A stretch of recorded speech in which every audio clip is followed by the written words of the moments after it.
Қазіргі уақытта Ішкі істер министрлігин көп жақтан туура эмес иштеп атат, иштери начар деген сөздөр жанагы журналисттердин айткан кептер болуп атат. Ошого карата мен кыскача эле эмне үчүн ушуга келип калдык, эмне үчүн ушундай болуп калды, ошону кыскача айтып коеюн деп атам. Мына бул кылмыш катталган күндөн баштап милициянын эмгегин, милициянын иштерин алып баруу үчүн мурунку Союз убагындагы закондор менен азыркы кийинки алынган закондордун айырмасынан келип чыгып атат. Мына азыркы 17-жылы кабыл алынган закондун негизинде бардык кылмыштар дежурный частта катталат.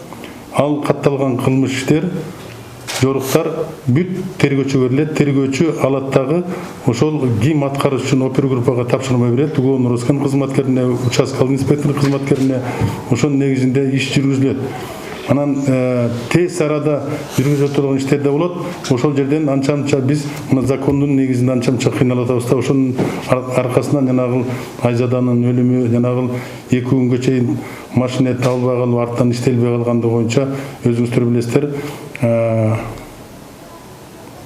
Ички иштер министрлигинин буйругу чыккан 44 кызматкерди наказать этти. Ошонун ичинен 10го жакын кызматкер иштеген кызматынан алынды. Чындыгында ошолордун мурункуга салыштырмалуу мыйзамдардын начар болушунан карама каршы болгондо ушундай ишке келип калдык деп ойлойм да.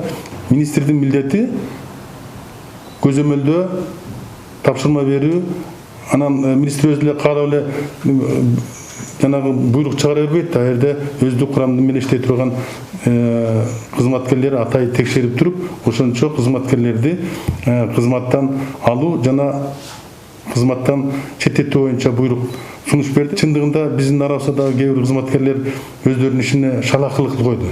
Мен айтам, шалакылыкты ошон үчүн калган өздүк курамга бул окуу болот болуш керек. Эң негизгиси бул Ички иштер министринин зданиясы өтө коопсуздуу объект болуп эсептелет. Бул жерде канча деген документтер турат. Анан ошол жерге келип алып, жанагы НПОшуктар келип алып, чыккыла, кеткиле, келгиле деген сөз мен ойлойм туура эмес болуш керек. Мен ушуну такай айтып жүрөм бардык жерде. Эң негизгиси биз улууларды урматтап, каада салтып сакташыбыз керек да. Өздүк курамга кайрылат элем.